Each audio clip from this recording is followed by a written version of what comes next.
right, we're standing here today with Osceola four-star defensive lineman Derrick LeBlanc. Just first of all, let's get into this real quick. You're out today, don't be able to scrimmage, recovering from a hamstring injury. What's going on there? I've been in the edge and got hurt. Got hurt, man. Got hurt. All right, what's your prognosis here? What's your recovery time? I'm be good. I'm be good to go pretty soon. They just don't want to hurt me and stuff like that. They want me to keep me for the season. Understood. All right, let's just jump into this then. You made several visits to Florida over the spring. Surprised they haven't started charging you rent. You've been up here so often. Just why so many visits? What's going on up there? Just really the family atmosphere. Just talking to them. They're really good people. That's really why. And just building that relationship with them. Catching up with the other schools and stuff like that. You say catching up with the other schools. What does that mean? Had they fallen behind? I mean, because the last staff I really didn't have like as much as a connection as I do as the new staff. So I just came to try to build that bond and everything. I swear, Peyton and Cedric both said the same thing. That was one of my questions: is how they compare and contrast to the old staff. Yeah. And they both basically brought that up before I did. How do they compare and contrast to the old staff? Just really the family and the way they do things. It's just really different. All right, what's your impressions? Coach Spencer there coming down from the NFL, kind of a high energy guy. What's your relationship like with him, and just what's your impressions of him? He's a really good dude. Like him a lot. He can develop you really good, and he's a guy that a lot of players can relate to because he's still young and he can relate to you heavy. A lot of things change in recruiting, especially as months go by.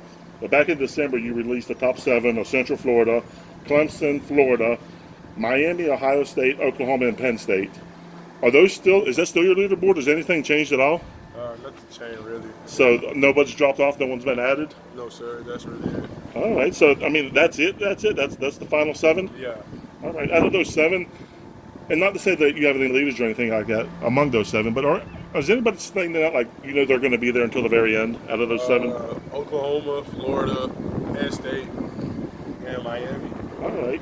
And we'll just ask you, what is it about Penn State then? Why are they for sure to be there to the end? Just really because the way I've been talking to them and the bond we had since freshman year is real. So gotta add that.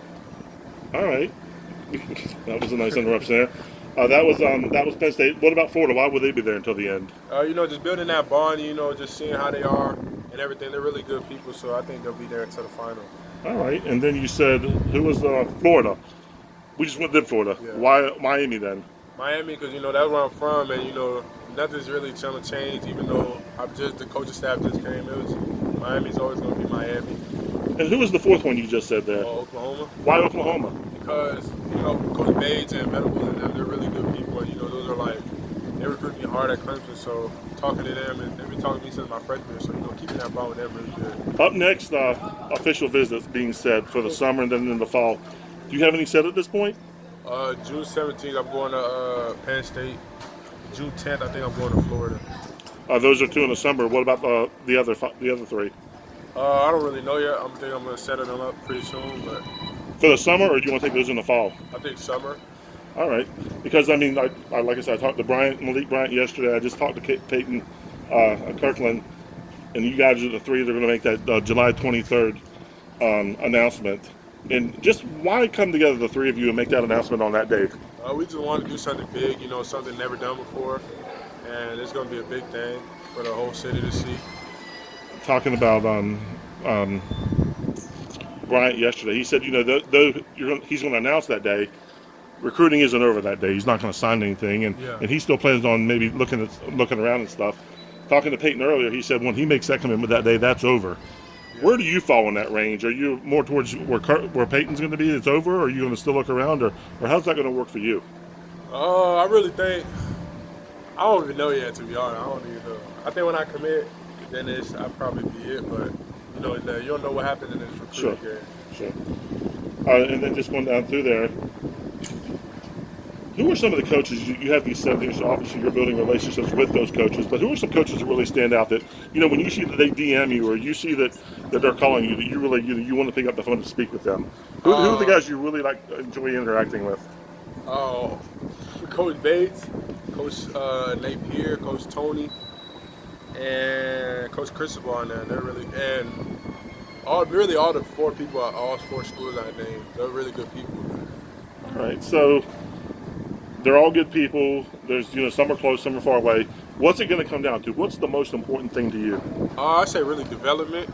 I like how you're gonna develop me a man on and off the field. That's something really I take serious and everything. And just currently, what's height and weight and everything? I'm 6'5", 265.